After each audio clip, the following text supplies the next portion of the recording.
Bună ziua și bine ați venit la activitatea noastră de astăzi. Mă bucur pentru invitația pe care doamna învățătoare mi-a adresat-o astăzi.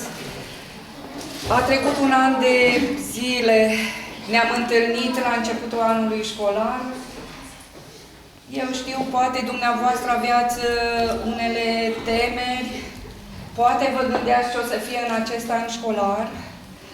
Vreau să vă spun că este foarte bine. Acum, după un an de zile, când o să strângem roadele muncii, e foarte bine. Eu am fost la câteva inspecții, să spunem așa, curente la clasă. I-am văzut pe copii și la activitățile extrașcolare. Sunt copii minunați.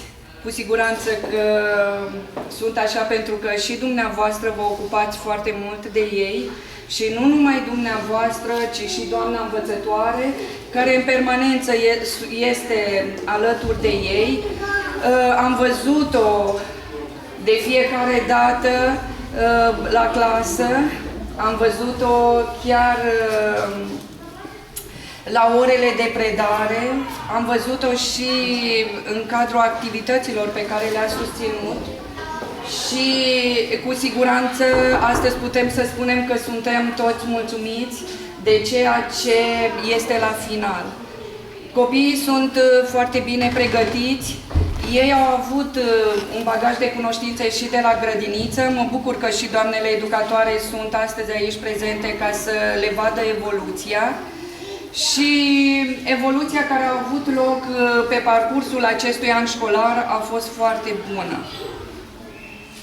Eu o felicit pe doamna învățătoare pentru toate rezultatele pe care le-a obținut cu copilașii, chiar dacă ei sunt la clasa pregătitoare și sunt mici, n-au putut fi incluși în foarte multe concursuri școlare.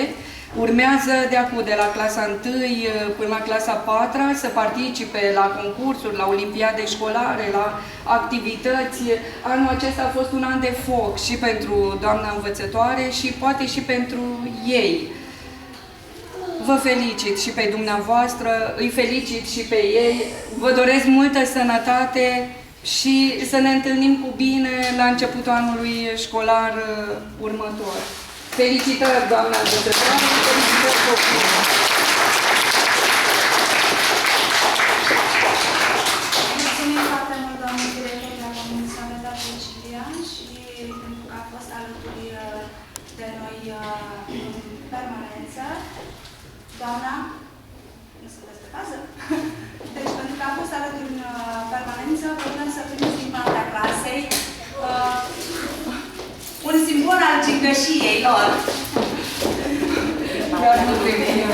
Multă sănătate. Mulțumesc. Dar cum mai puneți acolo la voi? Vă mulțumesc mult. Chiar nu trebuia, chiar m-ați impresionat. Mulțumesc mult. Mi-ați făcut o surpriză.